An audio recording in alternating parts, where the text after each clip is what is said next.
For more on this, we're joined from Canberra by Executive Director of the Australia Institute, Richard Dennis. Welcome to the program, Richard. Hi, thanks for having me. Simple question, is this plan going to work as intended?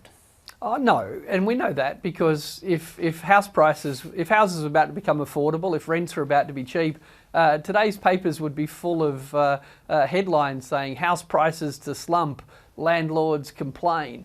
No, look, sadly, 10,000 homes from the Commonwealth over 5 years, that's rounding error, same for the state governments.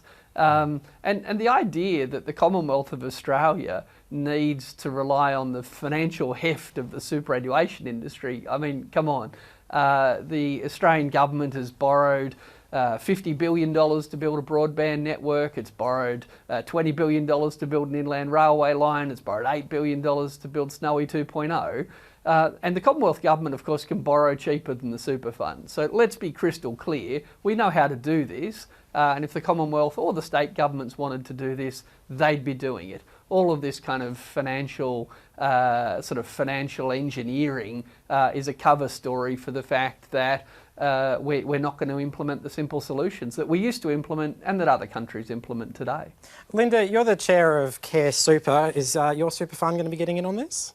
So we've welcomed the fund and certainly we'll be looking, obviously we have obligations to uphold our members' best financial interests. But I think what is important here is that it's an opportunity.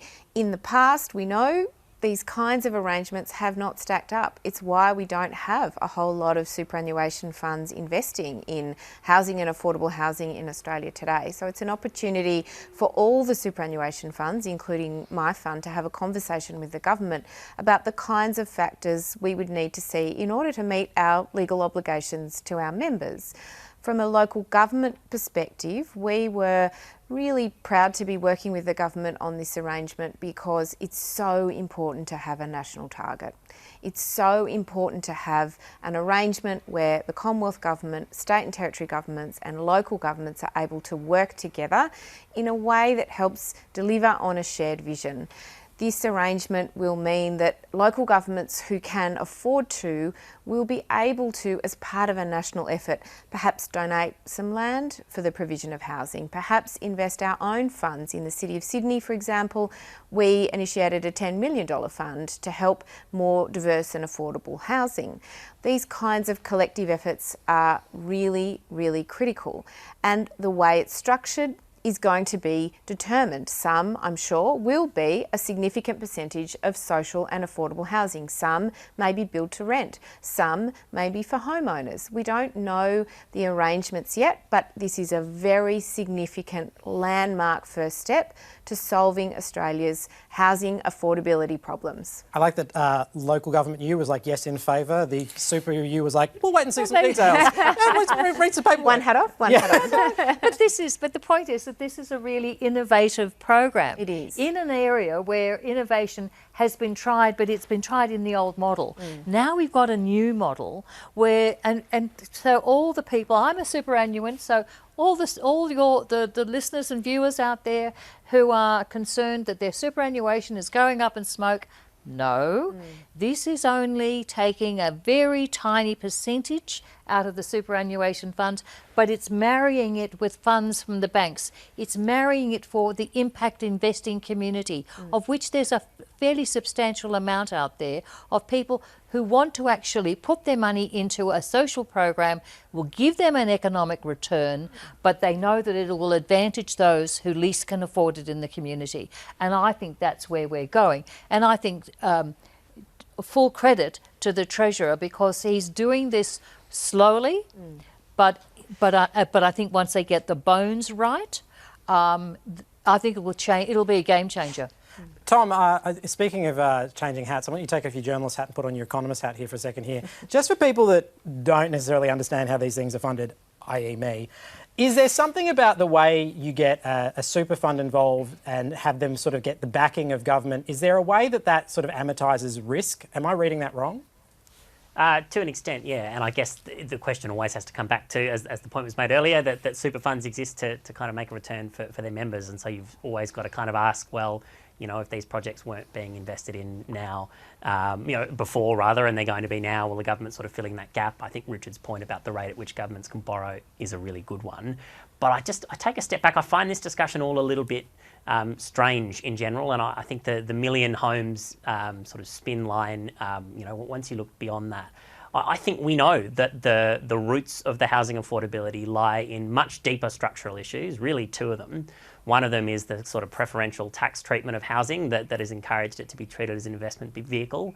And the other one is, kind of zoning restrictions that prevent an adequate amount of supply and density in inner city areas. They're two big things. We've heard experts talk about this for a long time, but they're in the political too hard basket. And so we end up kind of finicking around the edge with, can we get the super funds involved? I think we're missing the point. Richard, just adding to the sheer number of houses, does that necessarily follow that houses will become more affordable, or is it more complicated than that? It's a lot more complicated than that, but there's no evidence that this will actually add to the number of houses being built. What's just likely to happen is we're going to change who builds them. Does Richard build it privately, or does the super fund build it privately, and does Richard rent it to someone, or does the super fund rent it to someone? So, yeah, we have to get real here. There's this crazy organisation, I don't know if you've heard of it, called the Defence Housing Authority. And what it is, it's 100% Commonwealth owned, and it buys land, it builds houses, and it rents houses to defence personnel at cheap rents, and it makes a fortune. It pays for itself. And you know why we don't have a nurses' housing authority or a teachers' housing authority? Because we don't want one. Like this is not complicated stuff. The Commonwealth can borrow at 3 or 4%. The super funds aren't going to invest for less than 10%. It's going to cost us more. It's going to cost taxpayers more to incentivise the super funds to participate than it would to actually just do it through an extension of the Defence Housing Authority, through grants to state governments to do it through their housing authorities. We're just desperate to find a complicated and expensive financial solution to, I agree, an underlying structural problem, tax concessions, capital gains concessions, the interaction of them with negative gearing. Again, if this was going to work, and I don't believe it will, and I'm happy to come on in 5 years' time and we can test this. Just taking a note of that. In 5 years' time. I'll bet anyone who wants a nice bottle of wine. In 5 years' time, this will not have had any significant impact at all. And again, if it did, where's the headline today saying house prices set to fall, Labor to destroy the value of your family home? Or beware landlords, influx of new housing is about to destroy rental yields on your investment property. Think about how Australian politics is played. Think about how our media works. If anyone actually thought that this would have a significant impact on house prices or rents, there would be people up in arms about it. And all you're hearing is people gently putting up their hand saying, sure, if you'll pay me a high return for a very little risk, let's have a polite chat about it. Linda, to the early part of Richard's response there, you were disagreeing so intensely I thought you were about to sprain something. Why were you shaking your head so much? Yeah, look, those, I think, numbers are completely inaccurate. And I don't think anybody's intention here is to destroy the value of properties that Australians have invested in. That is just fundamentally a misunderstanding of what we're seeking to do here. To be clear, it's not going to happen. Prices aren't going to fall radically. I agree with you. My point is, because house prices aren't going to fall, because rents aren't going to fall, no one's upset. So I agree with you 100%.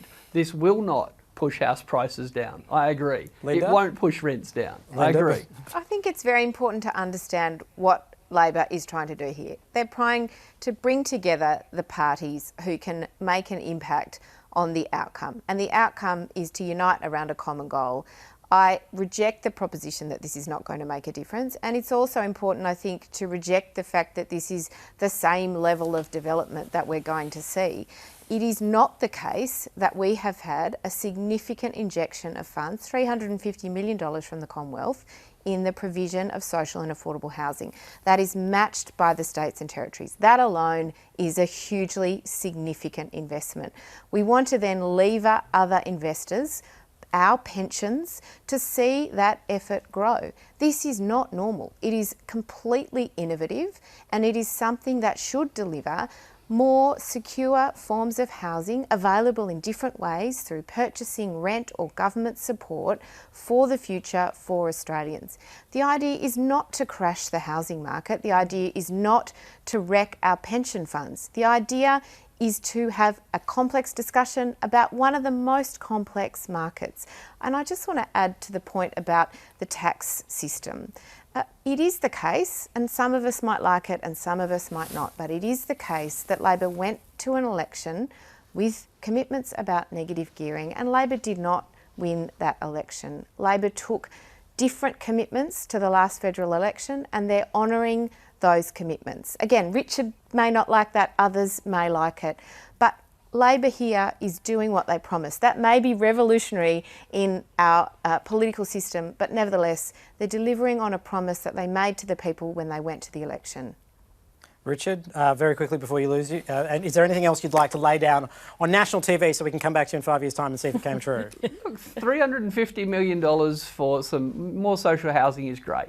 If the state's put in $350 million too, that's great. But this is the point. If we've got a housing affordability crisis, we do need to lower the price of houses. We do need to lower rents. So let's be clear, the $700 million, best case scenario from state and federal governments, great, a lot better than nothing. The last government did almost nothing, tick. But, you know, let's get real here. Houses are going to stay expensive and rents are going to be unaffordable for a lot of people for a long time. And talking about 1 million houses isn't going to fix that. All right, we'll meet you back here in 2027 to work out whether that came true. Richard Dennis, thank you so much for your time this evening. Look forward to it. Thank you. Richard Dennis is the Executive Director of the Australia Institute.